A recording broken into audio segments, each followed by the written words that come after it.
Assalamualaikum warahmatullahi wabarakatuh. Apa kabar anak-anak hebat? Semoga kalian tetap sehat dan tetap semangat.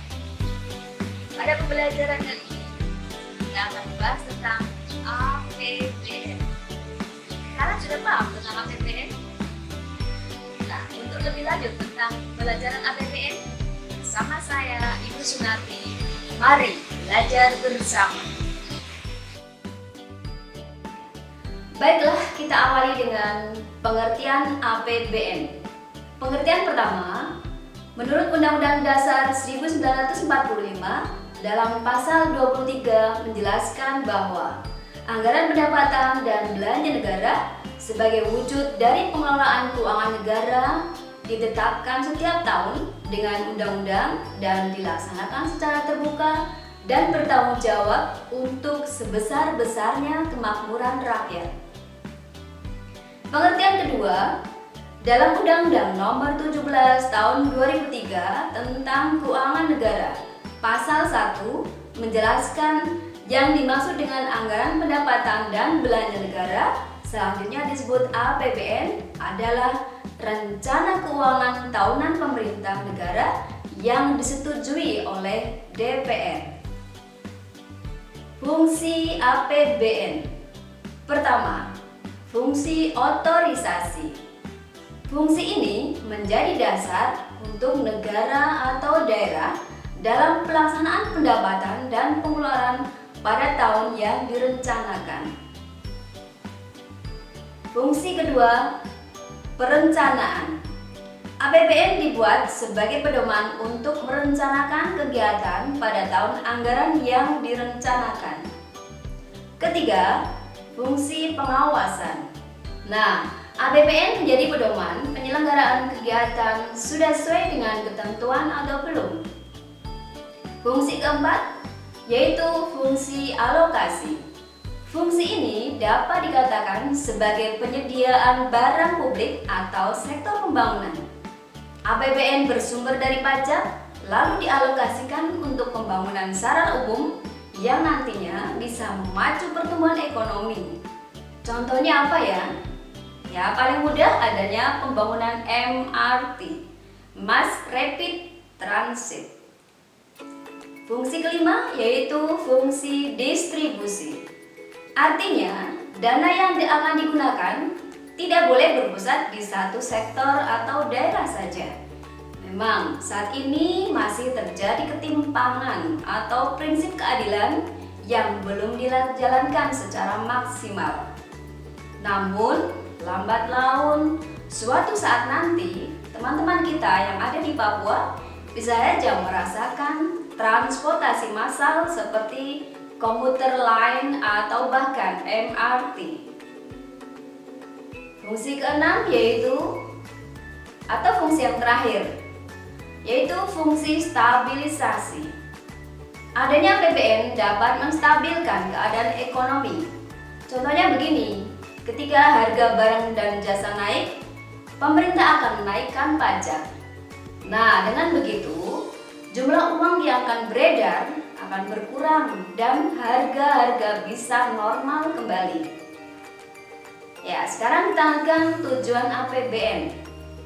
APBN berfungsi sebagai pedoman pengeluaran dan penerimaan negara, memiliki tujuan melaksanakan kegiatan kenegaraan yang pada akhirnya untuk mencapai kemakmuran masyarakat. Sekarang sumber penerimaan APBN. Yang pertama, pendapatan pajak menjadi sumber dana negara dan pendukung persediaan kas negara.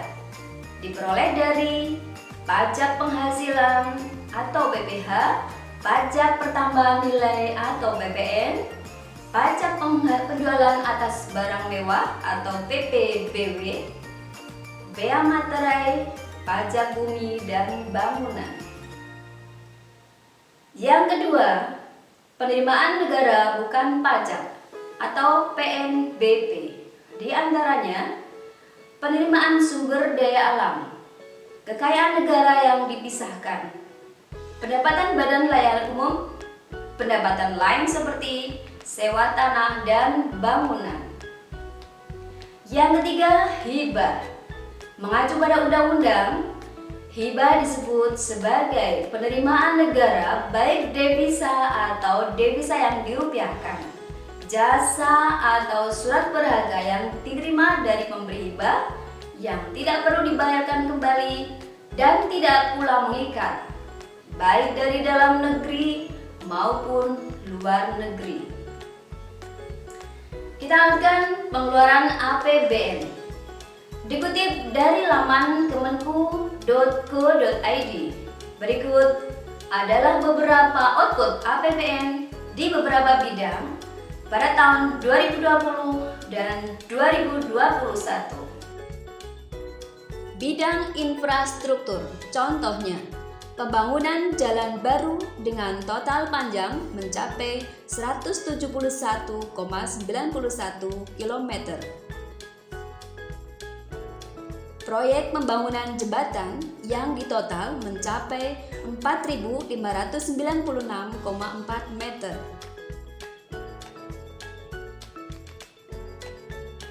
Pembangunan bendungan pada 45 lokasi berbeda dengan rata-rata fisik 53,61%.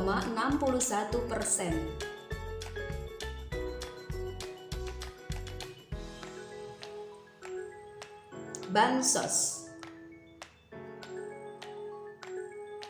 Pemberian bantuan sosial bagi masyarakat Jabodetabek sebanyak 1,9 juta KPM. Program kartu sembako sebanyak 19,4 juta KPM.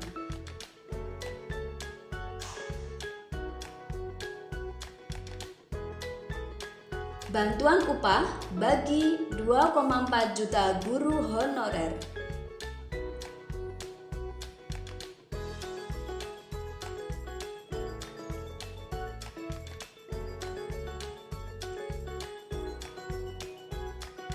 Bidang pendidikan.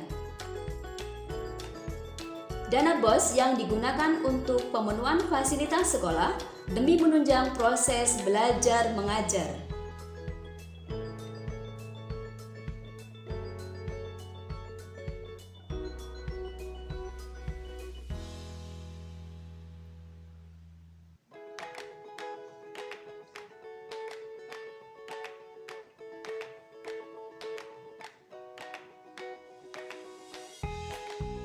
Subsidi kuota internet yang mencapai 44,3 juta penerima.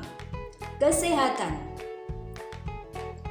Program PBI JKN yang telah mencapai 96,4 juta jiwa. Pembiayaan, pelaksanaan dan fasilitas vaksinasi sebesar 74 triliun rupiah.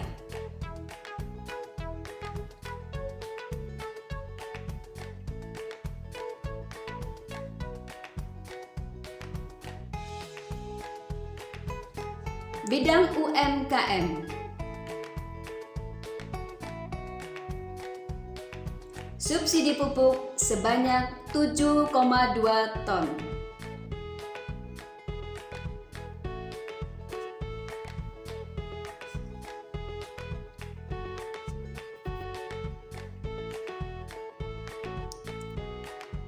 Bantuan usaha mikro yang telah mencakup 9,32 juta penerima.